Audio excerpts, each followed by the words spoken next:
Alright, what's up everyone, I'm Faloki, and today we're going to be taking a look at a preview of the Week 14 matchup between the 8-4 Seattle Seahawks and the 0-12 New York Jets. Coming off of a very disappointing game against the New York Giants in Week 13, the Seahawks are definitely going to be looking for a win, and a very dominant win at that. In that Week 13 loss against the Giants, the Seahawks, who were one of the best offenses in the first half of the season, only put up 12 points, so that was definitely not a game that you'd like to see from Russell Wilson and the Seahawks offense. The Giants definitely played really good defense. They didn't allow us to get any huge plays. They really did a good job of watching the receivers, not letting anything happen when Russell Wilson got out of the pocket. But honestly, no matter how good of defense that the Giants ended up playing, the Seahawks offense needs to do a lot better. And with Russell Wilson, with Chris Carson, with DK, with Tyler Lockett, with so much talent on your offense, you have to do better. And yes, we were on our fourth string right tackle and our offensive line did not play well whatsoever, but there's a lot that we could have done better in that game, and I would like to see us do better this week against the Jets, who are definitely a much easier team. They haven't had a win all season, but we cannot just allow ourselves to be complacent against this team because, of course, the Giants last week, they're a good team, but no one really thought that they were going to beat the Seahawks. The Seahawks were an 11-point favorite,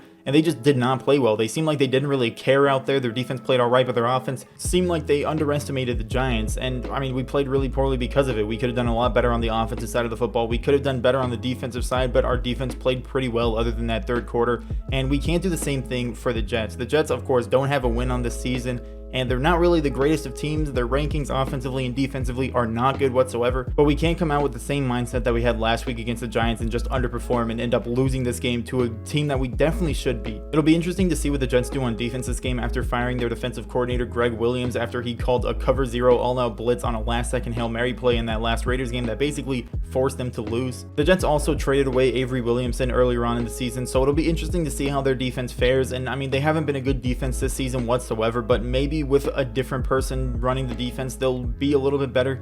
We really don't know how they're going to play, what kind of plays they're going to run, what kind of schemes they're going to be doing. I honestly have no idea. Hopefully our offense can still perform well against whatever defense they end up running. But no matter how the Jets come out on defense, I really do believe in the Seahawks offense to outperform whatever they do, because the Seahawks offense is definitely more talented than the Jets defense when it comes to player to player. And honestly, I just hope that we learn from the mistakes that we had last game against the Giants and we have something underneath, some shorter routes that can actually get us some first downs, get us some yardage, because last week against the Giants, it really just looked like we were going for the big play or we were taking a sack. There was really nothing in between, and that's not something that you really can do to win the game because, you know, when the big plays are stopped, when the Giants actually play good defense and we can't get the big plays, we really seem like we could do nothing, and the offensive line really didn't protect too well. So hopefully we can come into this game, just play more of a balanced offense, and hopefully Russell Wilson can get back into the swing of things, throw some touchdowns, and hopefully our run game can actually do pretty good. But another interesting, somewhat of a storyline going into this game is Jamal Adams. Of course, he was traded away from the Jets before this season, and the Seahawks, in a huge trade, got a very good defender, but the Jets, they know the guy, and he might have some bad blood between some guys.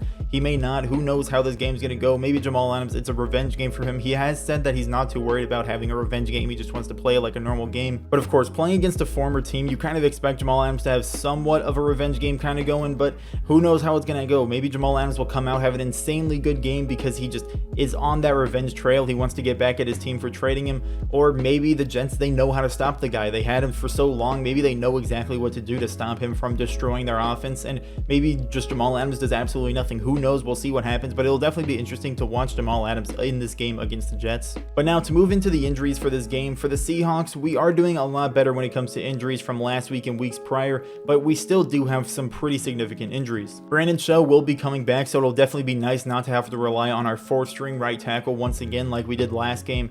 But the other two second and third string right tackles are out and questionable for this game, so we still will have a little bit of a lack of depth, but at least Brandon Shell will be able to come in, be the starter, and hopefully play the entire game and stay healthy. And on the defense, we're actually getting a lot healthier, and that's really nice to see. Of course, we have quite a few players on injured reserve, but Carlos Dunlap is questionable and Ryan Neal is questionable. Hopefully at least one of them will be playing. Hopefully Carlos Dunlap will be able to play like he did last week, but honestly, we have no real idea because questionable could mean anything. It could mean they play, could mean they play a quarter and get out, or maybe they just don't play at all. We'll have to see. Hopefully Carlos Dunlap can come back at the very least, and hopefully both players will be able to play this game. And also, Travis Homer is doubtful for this game. He's been dealing with injuries for quite a few weeks now, but I think our running back group is doing pretty fine right now. Carlos Hyde and Chris Carson are both getting healthier and healthier by the week, and that is really nice to see. Of course, Travis Homer is a really good pass protection guy, and it sucks to see him out, but I think right now with Chris Carson and Carlos Hyde being healthy, DJ Dallas being that kind of third option, I think we're all right with the running backs right now. And when it comes to the Jets, they have quite a few few injuries coming into this game. Denzel Mims is out for this game, and he's been a pretty decent guy, a pretty decent young option for the Jets this season, but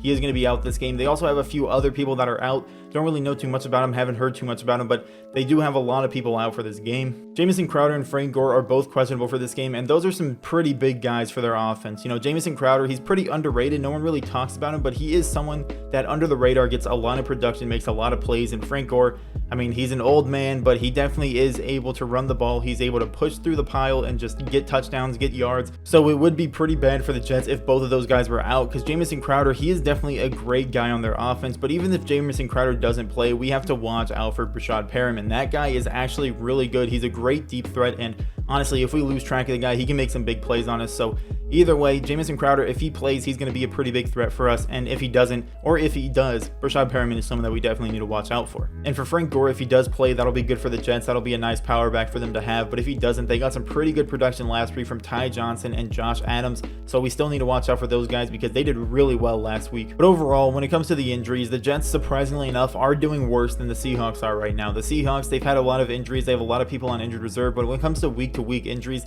normally they are leading the other team when it comes to people out, people questionable, people doubtful. But this week, surprisingly enough, the Jets have more people out. And I mean, the Jets are already a pretty weak team when it comes to talent and when it comes to just an overall team. So with a lot of people out for the Jets, I really do expect the Seahawks to do a lot better. And when it comes to the Seahawks, it's really nice to have Chris Carson and Carlos Hyde back, just continuing to get healthier and healthier every week. It's really nice to see that both of those guys are going to be coming back, and hopefully they can stay healthy going into the playoffs, assuming we do make them, because there is still a possibility that we don't make the playoffs, but most likely we are going to make the playoffs. So hopefully those guys can keep getting healthier and healthier. Hopefully Carlos Dunlap can get back to full strength before the playoffs, assuming we do go there. But either way, injuries are always going to be a thing when it comes to the NFL, but it is definitely nice to have the weeks where you don't have to worry too much about most of the star players that aren't already on the injured reserve. But when it comes to this game, of course, we cannot underestimate the Jets. We can't let what happened last week against the Giants happen against the Jets, who don't have a win on the entire season. But when it comes to the rankings for the Jets, they are not high whatsoever. They're one of the lowest teams in the league at both the offensive side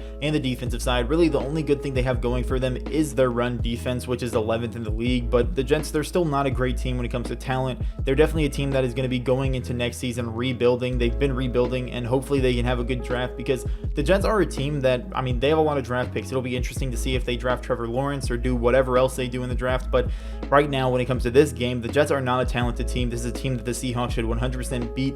I'm going to continue to be pessimistic because optimism last week did not help me whatsoever. So I'm going to be pessimistic. You know, hopefully our team plays well, but there is always a chance that we underestimate them and the Jets just come out and surprise everybody. Hopefully that doesn't happen. Hopefully our offense does good, but this is a team that we have to beat. If we want to be a Super Bowl team, if the Seahawks want to be a contender for the Super Bowl, they want to look like a Super Bowl team, you cannot lose to the Giants and the Jets back to back. You can't lose to the Jets whatsoever, but losing to the Giants was bad enough last week. We have to come out and completely dominate this team. It has to be like a 30-7, like 50-0 type of game, because we cannot allow a game like 17-12 against the Giants losing to the NFC East. We cannot allow that to happen. We have to come back this game and we have to absolutely dominate the Jets if we want to look like a playoff team, if we want to look like a Super Bowl contender. But man, I mean, we need to get some momentum going offensively and defensively. We need to continue the momentum going into next week against the Washington football team, who took down the undefeated Steelers last week. We cannot underestimate that team anymore. Of course, they are the NFC East, the NFC least.